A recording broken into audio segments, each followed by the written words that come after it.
అందరికీ ప్రణామం.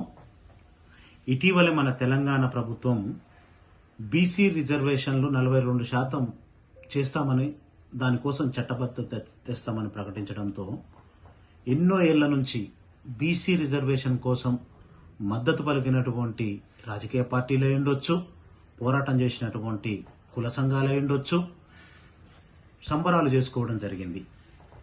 మరి ఏ రాజకీయ పార్టీ అయినా, ఏ కుల సంఘమైనా కూడా తమ హక్కులు సాధించుకున్నప్పుడు తమ ఉనికిని చాటుకోవడం కోసం ఇలాంటి కార్యక్రమాలు చేయడం సహజంగా చూస్తూనే ఉంటాం.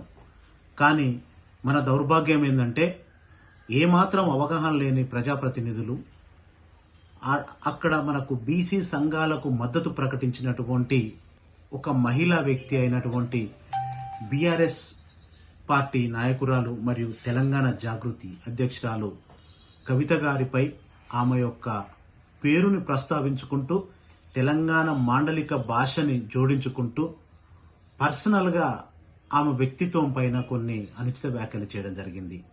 వాస్తవానికి వారు అనుచిత వ్యాఖ్యలు చేసింది ఒక మహిళా వ్యక్తి పైన కాదు, యావత్ మహిళా లోకం పైన. ఈరోజు యావత్ మహిళా లోకం అందరూ కూడా అవమానకరంగా ఫీల్ అవుతున్నారు. ఎప్పుడైనా సరే మనం ఒక పోరాటం చేస్తున్నప్పుడు హక్కుల సాధన కోసం మనకు కలిసి వచ్చేటువంటి ఏ పార్టీనైనా కలుపుకోవడం జరుగుతుంది, ఏ వ్యక్తినైనా కలుపుకోవడం జరుగుతుంది. అన్ని పార్టీల వ్యక్తులను అందరినీ కలుపుకొని ఒక శక్తిగా ముందుకు పోవడం జరుగుతుంది. ఆ శక్తితోనే మనకు ఫలితాలు లభించడం జరుగుతుంది. కానీ ఏ ఒక్క వ్యక్తో మేమే సాధిస్తామని ప్రకటించుకోవడమో, లేదో మనకు మద్దతు కలిసి వచ్చినటువంటి వ్యక్తులని కించపరచడం అనేది సబబు కాదు.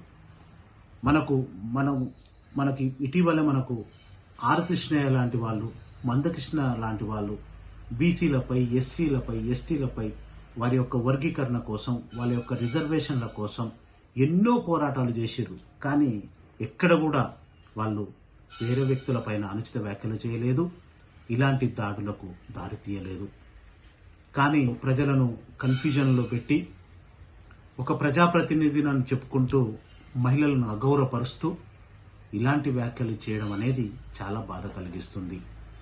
మహాత్మా గాంధీ లాంటి వాళ్ళు తమ యొక్క కులానికే, తమ యొక్క ప్రాంతానికే ప్రాతినిధ్యం వహిస్తే ఈరోజు మనకు స్వాతంత్రం వచ్చేదా?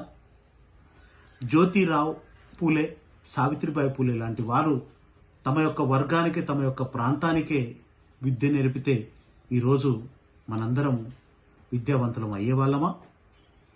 అంబేద్కర్ మహనీయుడు కేవలం ఏ కులానికో, ఏ మతానికో, ఏ వర్గానికో సంబంధించి రాజ్యాంగం రాస్తే ఈరోజు మనకు ఈ హక్కులు ఉండేవా?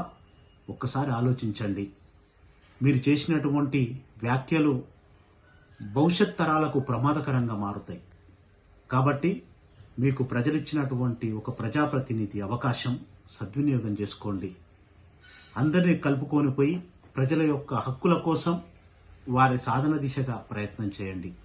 ఒక సామాజికవేత్తగా, ఒక పౌరుడిగా నేను ఒక ఆవేదనగా మిమ్మల్ని వేడుకుంటున్నాను. దయచేసి మీరు చేసినటువంటి వ్యాఖ్యలను వెనక్కి తీసుకోండి. జై జవాన్, జై కిసాన్, వందే మాతరం.